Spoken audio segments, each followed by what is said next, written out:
Hi, I'm Jimster71 and in this video I'll be taking a look at the PSVR version of Eclipse Edge of Light to see if it will brighten your day or if you should leave it in the dark.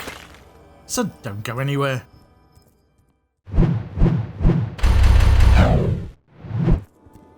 Eclipse Edge of Light is an exploration adventure game from developers White Elk Studios. It was originally released in early 2017 on mobile VR platforms, and on there it won a few awards, and now the game has been released for PSVR and PS4 with improved visuals and an original soundtrack from Outer Wilds composer Andrew Pralo. The game is available from the PSN store for $14.99 in the US, €14.99 in Europe, and that translates to around £12 in the UK. I was provided with a review code by the developer, but they have had no influence over my opinions of the game. The game begins with you crash landing on a deserted alien planet, which is a pretty bad start to anyone's day. Exploring from the wreckage, you stumble across a powerful ball-shaped relic called the Artifact, which allows you to interact with the ancient technology on the planet to reveal the secrets and history of the former inhabitants. Exploring the ruins in your jetpack-enabled spacesuit, you will learn more about the ancient civilization and the fate that befell them. Will you walk the same path, or will you be able to solve the mystery and escape the planet? I'm not going to give any story spoilers, so you'll have to discover that for yourself if you want to find out.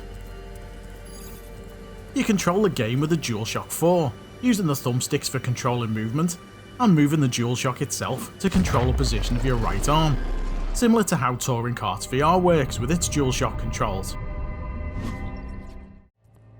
Forward and vertical movement is via smooth locomotion, but turning is always in increments. I set this to the lowest setting of 15 degrees to give me some extra control. There is the option of blinders, which takes the form of seeing your space helmet in view, with the option to add an additional iris on the visor to reduce your view even further if you need it.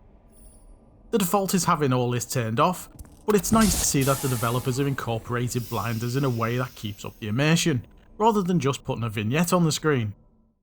The majority of the game has you following a fairly linear path around the planet's environments, unfolding the story and lore through the process of scanning alien artifacts and statues that you come across along the way. This information is mostly presented in a basic textual form, which is fine, but some sort of voice acting would have really helped the atmosphere.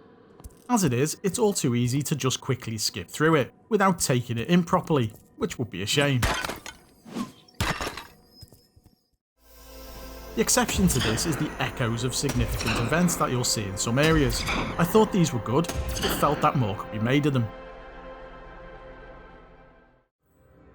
Each environment also contains a number of alien pots that you need to smash by throwing your artifact at them in order to collect dust.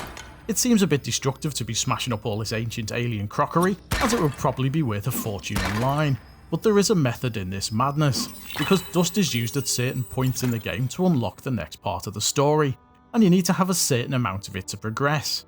Some of the pots are in awkward to reach areas, but you do have a jetpack and the artifact can be thrown a decent distance. The mechanic of throwing the artifact around is good fun, and works surprisingly well with the DualShock.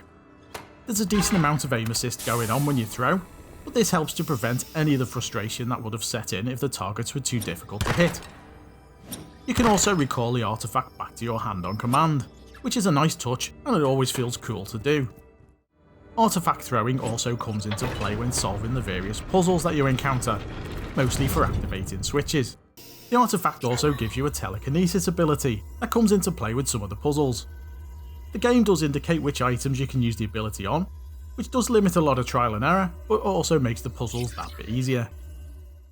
The final trick that the artifact can do is turn into a platform when you throw it at a certain type of wall. This is mostly used for accessing out of reach areas, but you'll encounter other uses for this as you play through the game. Platform style gameplay is used in a few places in the game, and it works really well in VR.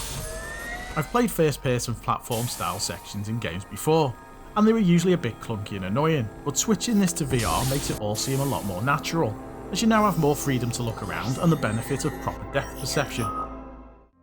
Onto the visuals now. I've been playing on a PS4 Pro and everything looked relatively sharp and clear in the headset. I would have expected this to some degree because even with improved visuals, you can still tell that this was originally a game designed for mobile VR headsets. Textures can be a bit blocky up close and do repeat a lot in the corridors and smaller rooms. Your environments in general are just lacking that bit of extra detail that you see in a lot of the more modern VR titles. Saying that, some of the environments are quite expansive and do a good job of giving the illusion that the game is less linear than it is, and conveying the feeling of being on a desolate alien planet. You also get a few extra nooks and crannies to explore in some areas. Sound design fares a little better, mostly thanks to the excellent soundtrack that really adds atmosphere to the game. Otherwise, sound effects do their job without being overly impressive or doing anything badly.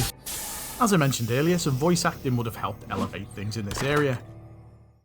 One area where the game does fall short, quite literally, is in the time it takes to play through. I completed everything in just over 2 hours, and there isn't much replayability on offer beyond that.